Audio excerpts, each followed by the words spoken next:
How you doing? How you doing? Frankie Russo coming at you straight out of Brooklyn. Yeah, had a tough night tonight. Tough night. My Yankees lost a tough game, winning 4-2 in the ninth. Man, that was crazy. Baseball's a tough sport. We came back like champs. We were losing 2-1, 2-0, 2-1. Tied it up. Hit a two-run bomb in the bottom of the eighth. And then we brought in our best pitcher, our best relief pitcher, Chapman. And, Tampa Bay's a tough team. They got a few hits. Chapman came back. But what bothered me about the game was the pitch that he threw on a 3-2 count against this guy, Darno, who, I mean, he's a decent hitter. Is he Johnny Bench? No, right? And that's what bothers me. 3-2 count, first and second, right? This is the pitch. And he throws him a breaking ball. The guy's throwing 100 miles an hour, Chapman. I love the guy. He's King Kong, right? He's a tough guy, right? And instead of throwing 100, and if the guy hits the 100 into the seats, I tip my cap to you. You leave the mound throwing your best pitch. In a game of baseball, you're not always going to win. You're not always going to beat the hitter to the spot. These are professional hitters. Let's be honest, right? Tampa Bay is a well-coached. They pitch. They got a very good pitching staff. They defend, and they got hitting, right? They got a good team. They played us a tough game. We came back like champs. Chapman got a little roughed up, give up 2 singles. He got tough, mixed in a little breaking ball, and he got back on top of his stuff, right? It happens. These guys are human beings. They're not robots. But what bothers me is the question is, when the relief pitcher leaves the mound, can he turn to the manager? Can he turn to Booney and say, that guy hit my best stuff? And the answer is no, right? That's what bothers me. That is the thing that drives me crazy, right? When Chapman, who's a tremendous pitcher, one of the best relief pitchers in the game, right? When he steps off the mound today, can he turn to Booney and say, listen, coach, he hit my best stuff? No, he didn't. He didn't throw his best pitch. That's what bothered. And you know something? That seems to be the trend in pitching today. And that's what drives me crazy. Because why are we not throwing our best pitch? Why not? Because, if he throws his 98, his 100, and Darno beats him to the spot and hits his 100 into the seats, you take your cap off and you tip your cap to the cat, right? That's what you do. But instead, you're knocking your head against the wall saying, the guy beat me off my second best pitch. That's not pitching. That is not pitching. Especially high leverage relief pitching. Forget it. Forget it. I never forget it. Goose Gossage, right? Goose Gossage was a great relief pitcher. Great relief pitcher. And I remember George Brett was a great hitter. And Brett one day took him deep. Put the ball in took a high fastball, a 98, whatever it was, because the Goose can bring it, right? Took the Goose Gossage's 97, 98, 100, whatever it was, and put it in the upper deck. That's baseball, right? We get beat over a second best pitch. This is our best pitcher. And Chapman is amazing, right? Chapman's a tough guy. He drops the yakka. He's got his yakka. And that's another thing that bothers me. I mean, his slider isn't like unbelievable. He doesn't have this tight slider. It's good because his fastball is so good. So basically, he wins with that slider at times because it's just a change of speed, right? It's not like a sick slider. He doesn't have a sick slider. It's because he goes 100 miles an hour and he's fearless on the mound. That's what bothers me too, because Chapman is fearless on the mound. He is all grit on that mound. And he got beat over his second best pitch. 3-2 count. I don't care. Bases loaded, first and second. I don't care who's up. You win it by 2 runs. You're saying, here it comes, son. I'm giving you my 100. You put it in the seats, I tip my cap to you. That's baseball. That's my take tonight. I'm real upset about that, right? And, I'm not going to stay on long because I'm just, and as far as what they're doing to our great president, let me tell you something, all right? I have a little thing here. I'm going to just touch on this briefly, and I'm going to get off the air. All right. So I'm going to kick now because I'm real upset about the Yankees. We should have won this game. Tampa's got a nice squad, but we're in New York. We got a better squad, right? We should have won this game. In the next, I hope we learn from this. Next situation, anything like this, we're in a tight playoff game. Hope we learn this from the playoff game. 3-2 count. We're not throwing breaking balls, okay? We're going to throw it 100 miles an hour, and we're going to throw the strike. And if the guy puts it in the seats, we tip our cap off him, right? That's how we're going to play this. That's pitching. When you leave them, when the relief pitcher steps off the mound, steps off the rubber, steps into the dugout, can Chapman turn to Booney and say, listen, coach, he beat me on my best stuff? No, that's the problem. That is the problem. Because you can't forget, these guys are professional hitters. Darno is on fire right now. He had 3 dongers against us. We turned him into Mickey Mantle. That's another thing. We turned this kid into Mickey Mantle. And I'm going to touch about this one more thing I want to say. The Yankee pitching, I mean, we've been pitching good, but the problem is with the Yankee pitching is, and I'll tell you this, we don't throw the ball into, we're too nice. We don't throw the, I'm not saying you got to hit them. I'm not going to say you got to hit them in the head. I'm not saying you got to hit them with chin music. I'm not saying nothing like that, but we got to get in the kitchen, right? And we got to throw fastballs in there. We got to keep them honest, whether it's 89, 90, 93, or 100, like Chapman. We got to bring it in. We got to get into the hands. We got to get into the kitchen. And then everything else comes. We got to throw more fastballs. We got to be aggressive, and then we could drop our other stuff. If we're not going to throw in a half in Yankee Stadium, you're going to have a problem. We're going to give up home runs because we're allowing them. We're throwing away. It's like what Tanaka does. He throws away. He don't throw his fastball enough, Tanaka, and he throws away. He throws a splitty. He throws away. He throws the ball away. Down. You gotta change the height. You gotta go up, down, in and out. Fastball. Then the other stuff is just sick. It's like Domingo Germán's got he's got a nasty 12-6. It's sick, right? Tight. It's a sick 12-6. Domingo Germán. If he throws more fastballs, he's almost unhittable. Fastball command. When I mean throw more fastballs for strikes, up, down, in and out. You got to be able to control the fastball. You got to keep these hitters honest with the fastball. If you don't keep the hitters honest in Yankee Stadium, you're going to give up home runs.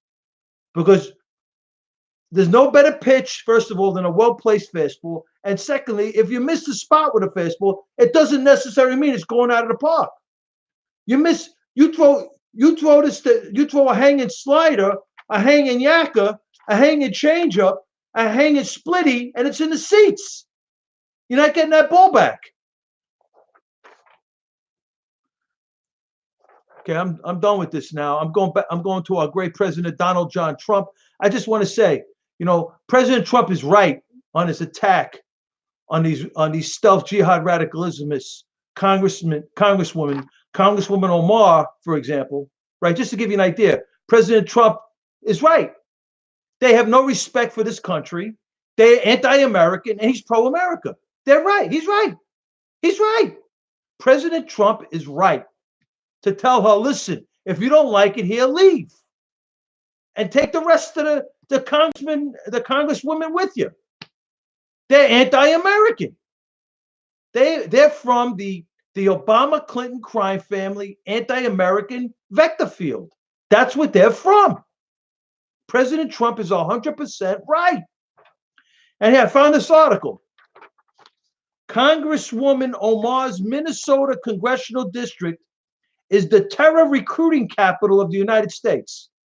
Men and women of the United States Armed Forces have been getting killed by these radical Islamists since the 80s when they dropped the bomb in Beirut and killed over 200 Marines. And basically, it's come to the point where we have to fight for the victims fund, for the first responders fund of these terror attacks, right? Obama Clinton crime family told the Khomeini that he can't put money into that. He doesn't have to put the money into that victims fund, the compensations fund for the families of the victims of the terror attacks. We got no problem. Americans coming together, taxpayers' money going into that fund. We take care of our people. But the Obama Clinton crime family, which nobody wants to talk about, waived part of that Iranian nuke deal, waived the Khomeini and Iran for putting money into that compensation fund for the families of the victims, the first responders fund. The Obama Clinton crime family waived the Islamic Republic of Iran from putting in the money because of the court cases. It was in the billions. The court cases that were put in America by the U.S. district courts that were charging Iran as part of these terror attacks, and the judgments, the damages were in the billions, multi-billions. And the Obama Clinton crime family said that the Islamic Republic of Iran does not have to put money into that families of the victims fund, that first responder fund that's supposed to take care of our people. Iran doesn't have to put anything in. After all, they've killed over. They were part of the U.S. district courts ruled. The U.S. district courts ruled that the Islamic Republic of Iran materially supported Al Qaeda before, during, and after the horrific hit on the World Trade Center.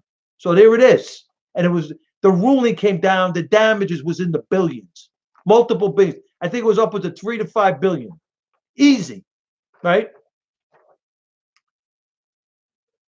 They don't have to, according to Obama, they didn't have to kick it in. The Khomeini, Iran didn't have to kick it in. No, they killed Americans. They maimed and killed and wounded the men and women of the United States Armed Forces. But according to the Obama Clinton crime family anti-American vector field, the Islamic Republic of Iran don't have to put the money into the family of the victims of their terror attacks. And even further, we're going to give the Obama Clinton crime family anti-American vector field gave Iran 150 billion back, plus 1.7 billion they money laundered from cash to euro notes to the Iranian Revolutionary Guard Corps. They said, that's what we're going to do. You don't have to give us any money. You don't have to put, after all, you were part of killing thousands of Americans. It's okay. It's okay, Iran. And Congresswoman Omar said something happened. And CARE, the Council of American Islamic Relations, came about, which is a lie. CARE, the Council of American Islamic Relations, is a part of the Holy Land Foundation trial. They would deem Muslim Brotherhood Front Organization, Hamas, Palestinian branch of Muslim Brotherhood, terrorist entity by the Holy Land Foundation trial. Omar Ahmad Nahi Awad. And Congresswoman Omar is lying, right? And here we go. FBI statistics, according to the Daily Caller, reveal that Minnesota's 5th congressional district, which is represented by Congresswoman Omar, includes the urban area of Minneapolis, is the jurisdiction with the highest rate of terrorist recruitment in the United States. Minnesota is reported to have the highest Somali population in the United States, with current population estimates breaching 100,000. The demographic has proven to be connected to terror-related activities, according to Fox News. According to Fox News, 45 plus Somali refugees have gone over in the North African Middle Eastern region, like Syria, like Yemen, like Somalia, like Ethiopia, and fought in these, like Yemen, like Iraq, and fought in these civil wars and came back radicalized, attacking Americans over here. 45 plus in the congressional district of Congresswoman Omar. So you would think that she would be a lot more sensitive to this overall, right, situation. But instead, she plays the game that the Obama Clinton crime family played, right? It's our fault. It's our fault that the radicalism has blew up the two twin towers. It's our fault that they've killed thousands of Americans because of America. No, no, no, no, no, no, no. This is why President Trump has been doing and done and said what he's been saying. He's 100% right. He's standing up for America. This is not about white, black, race, gender, religion. It's about what's right. Okay? Radical Islamists, particularly, listen to this. More men and boys from a Somali American community in Minneapolis have joined or attempted to join. More men and boys from a Somali American community in Minneapolis, Minnesota, have joined or attempted to join a foreign terrorist organization over the last 12 years than any other jurisdiction in this country. You would think Congresswoman Omar would be a lot more sensitive, right, toward Americans. No, no, no, no, no, because she doesn't represent America. She doesn't respect the U.S. Constitution. First of all, she's anti-Jew, anti-Semitic. She's pro-Muslim Brotherhood. She's pro-Hamas. She's pro-Hamas financing. She's pro this Palestinian Hamas connection inside the Black Congressional Caucus, which is part of the Nation of Islam, the Louis Farrakhan aspect. We're from the Martin Luther King branch of the civil rights movement. That's what we're, the Christian side of this thing. FBI statistics show 45 Somalis left to join the ranks of either the Somalia-based Islamic insurgency Al-Shabaab or the Iraq and Syria-based ISIS combined. And as of 2008, a dozen more have been arrested with the intention of leaving to support ISIS.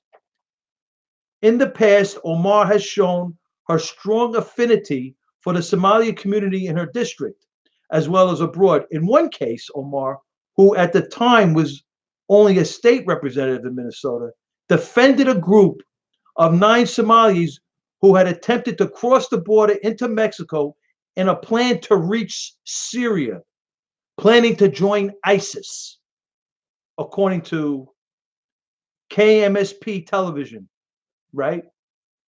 So this lady, this Congresswoman Omar, quite frankly, she's cut from this Hamas financing, this Muslim Brotherhood network, right? So in other words, as Omar Abdel Rahman said, the blind sheik, when he was in Egypt and he was part of the assassination, he was a defendant on the assassination of Anwar Sadat. He was considered one of the culprits. He was one of the imams of the terror cell that whacked Anwar Sadat. And they were going to kill him. And like I say all along, you know what he said? He said he's got a PhD in Quranic studies from Al Azhar University in Cairo, one of the leading, most scholarly organization, university, in reference to Islamic jurisprudence, the Islamic world. And Omar Abdel Rahman, the blind sheik, got a PhD in Quranic studies. He knew the Quran wrote. He stood up and said to the Egyptian prosecutors, he did nothing wrong. It's in the Quran. They were going to kill him. The Egyptian prosecutors took out the big Islamic jurisprudence book, this big, right? This big book. Took the pages. Oops. There it is. He's right. They didn't kill him. They threw him out. He ended up going to Sudan, in Khartoum, Sudan, with Omar Bashir, Hassan Tarabi, Osama bin Laden, Omar Abdel Rahman.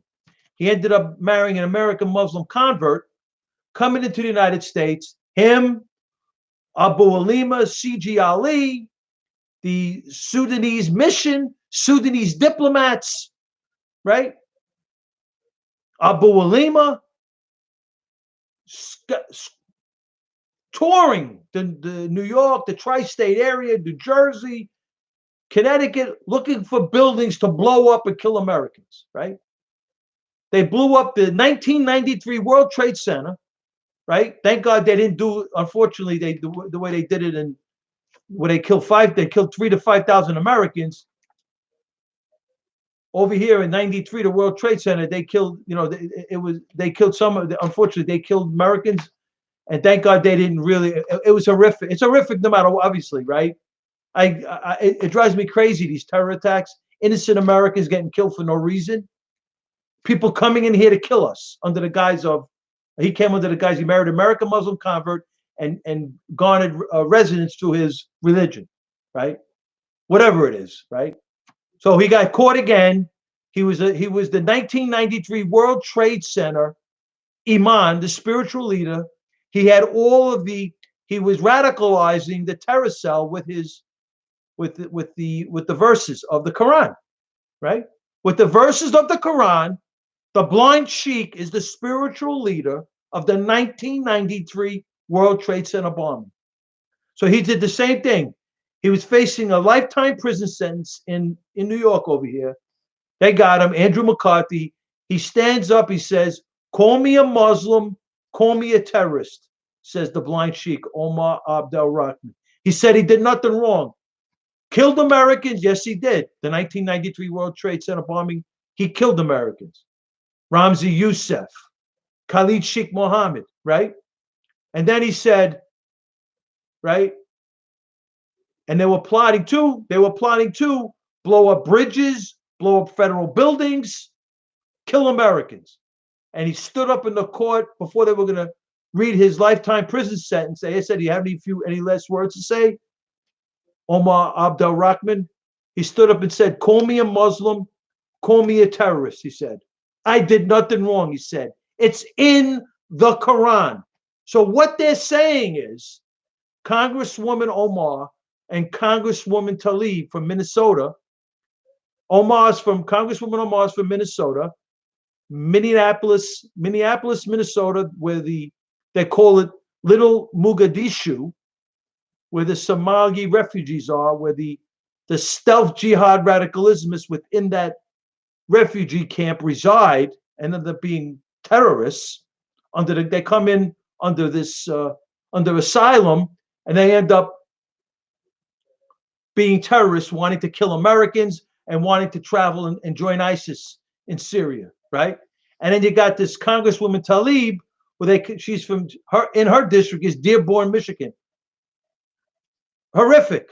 They're comparing it to Molenbeek, Belgium.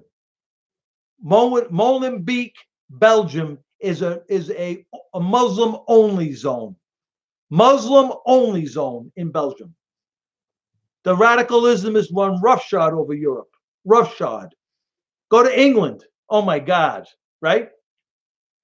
So Congresswoman Omar stands up and says something happened in September 11th, yeah, we lost 5,000 Americans on radical Islamic terror, right?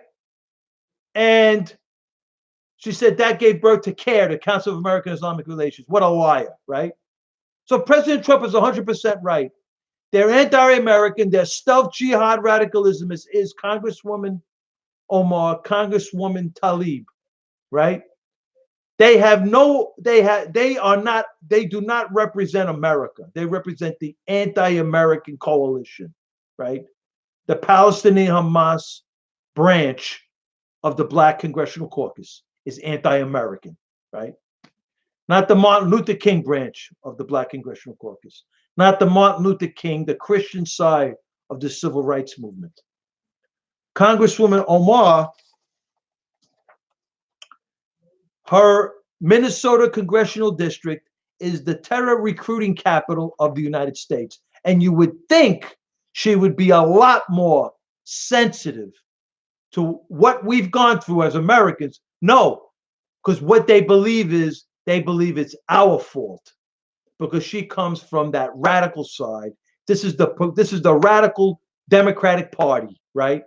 They believe it's our fault that the two buildings got shot down and we lost 5,000 Americans, that in 1993 buildings were blown up.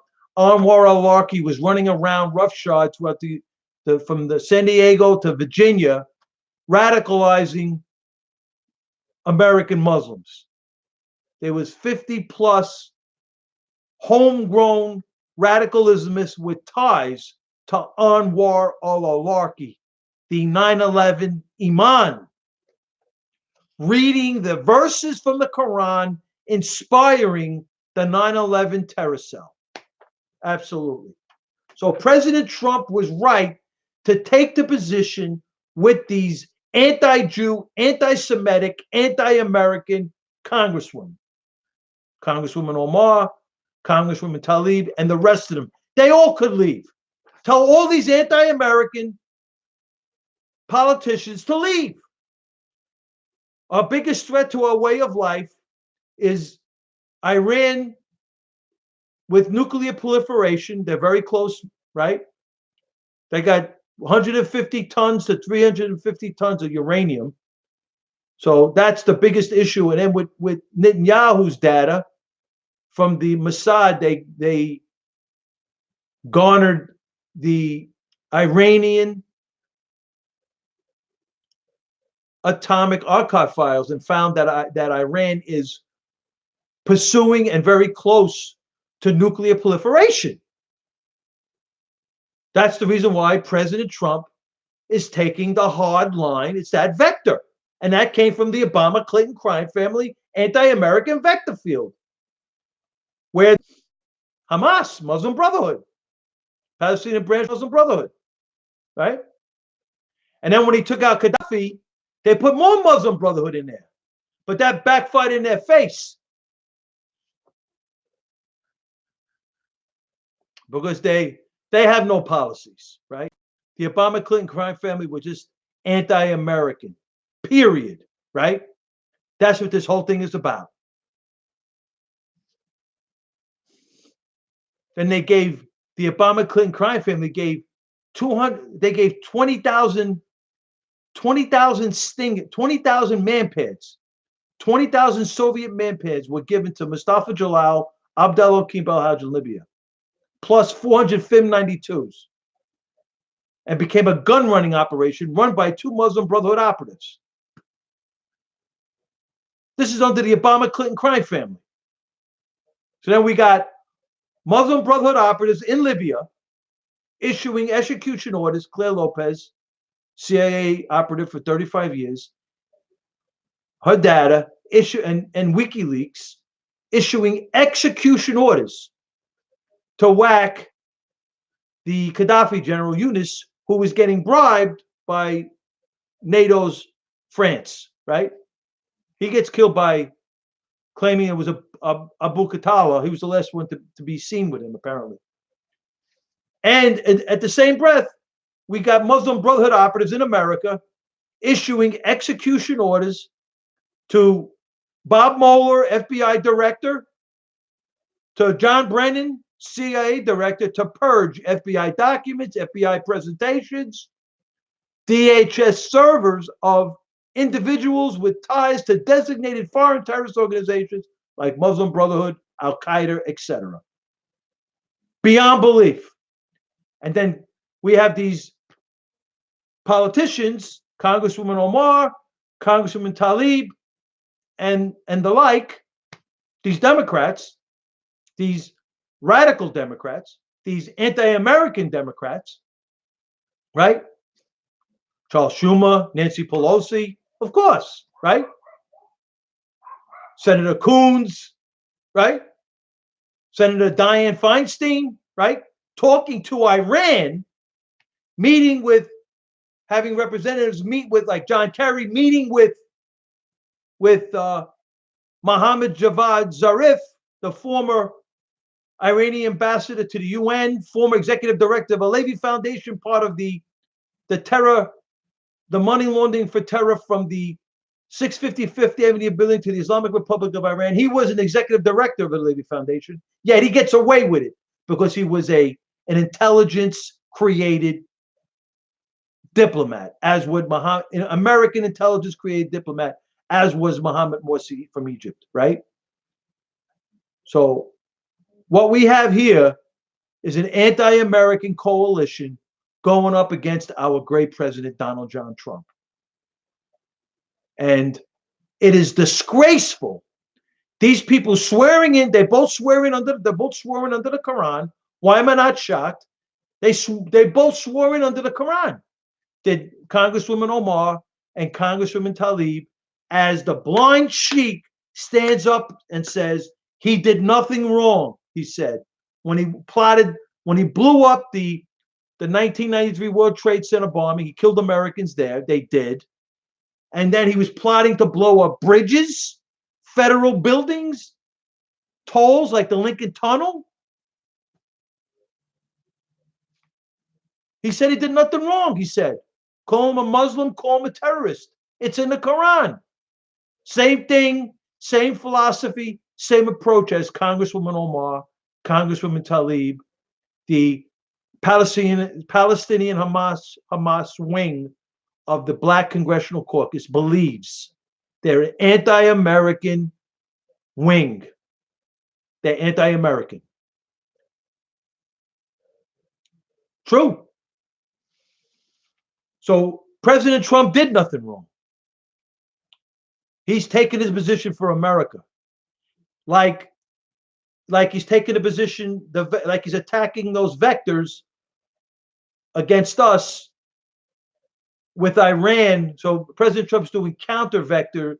The Trump counter vector is to pull out of the nuke deal and to put the economic squeeze on Iran. Thank you, Jesus. Thank you for our great president, Donald John Trump, because he's aware of that vector that Iran is throwing around with 150 to 350 tons of uranium. God forbid Iran proliferates. That's a problem. That's one.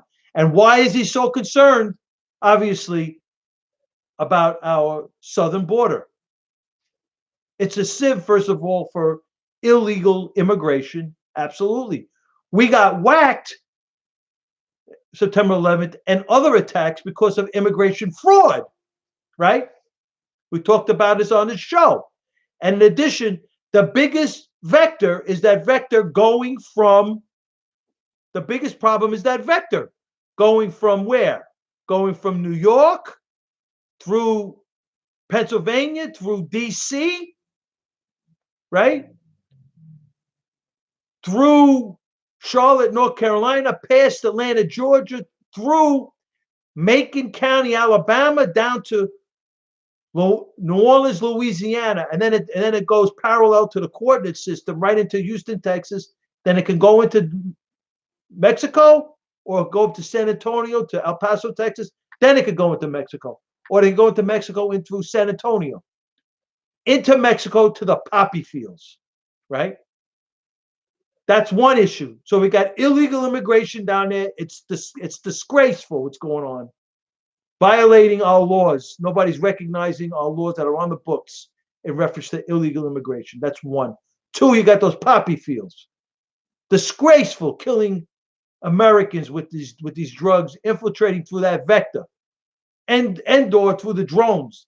They're smuggling drugs also through the drones. Yes. We have a peer review article, the Penn State Law and International Law Journal, claiming that 150 times a year, the Mexican drug cartel is smuggling drugs via drones over into America, over the U.S.-Mexican border, through the air, through the drones. Yes. In addition, what we also have to be worried about, because the border is so wide open, our biggest fear, which is the second vector. God forbid, but for the grace of God Almighty, God forbid, one of these radical rats, these radical Islamists, smuggle in something of a nuclear nature into America through the southern border. What are we going to do? Horrific, right? What are we going to do? Horrific. This is what our president is fighting for. This is what our president is fighting. This is why our great president is taking such a hard line on these stealth jihad radicalisms in the Congress, the Democrats, Congresswoman Omar, Congresswoman Tlaib, and others. So I'm getting out of here. I've talked enough. My Yankees lost. We lost a tough game tonight. With the grace of God, we bounce back tomorrow. We came back like champs. I wouldn't have felt so bad if Chapman would have threw his 100-mile-an-hour and the guy hit a home run off him. He threw one of his second best pitch. That bothers me, man. But anyway, we'll see you. I'll see you all tomorrow night. This is Frankie Russo coming at you straight out of Brooklyn. You better believe it. I'm over here on my couch. I'll give you my disclaimer. Outside looking in, no U.S. Congressional Oversight Committee, no International Atomic Energy Agency, no Joint Chiefs of Staff, no National Security Council, no access to classified docs, nor do I know anyone who has access to classified docs. Court papers, judges' decisions, peer-reviewed journal articles, and well-sourced, well-researched open source articles. What we're searching for is a quasi-model, quote-unquote statistical significance, and no likelihood, no probability. We look for trends, differences, and patterns in the data, and then we attempt to conceivably reach reasonable, responsible conclusions. And by the way, we believe our conclusions are close. Classified information is the mean. We're within the standard deviation of the mean. The Russo disclaimer.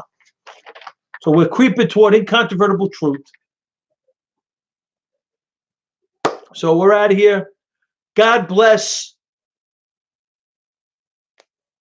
the greatest country on the planet, America. I love my country. God bless the men and women of the United States Armed Forces. I thank you for your service. I thank you for providing me with the freedom that I love to broadcast.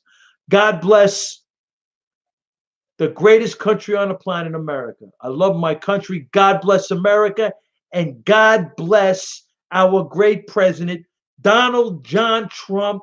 I hope he keeps fighting the fight for America. This is the time we got to stand up and be proud and be American. The greatest country on the planet. People are allowed to have dissenting opinions, but this, with Congresswoman Omar and Congresswoman Tlaib, are stealth jihad radicalisms. Stealth jihad radicalisms. They're from CARE, the Council of American Islamic Relations. They're from the Hamas, the Palestinian Hamas branch of the Black Congressional Caucus. That branch is anti-American. President Trump is 100% right. You better believe it. This is Frankie Russo. I'll see you on the air. Hashtag Trump 2020 landslide. You better believe it. This is Frankie Russo coming at you. I'll see y'all tomorrow night. I'm coming on the air. Hopefully my Yankees win. Oh, my God. This is Frankie Russo, and I'll see you in the future.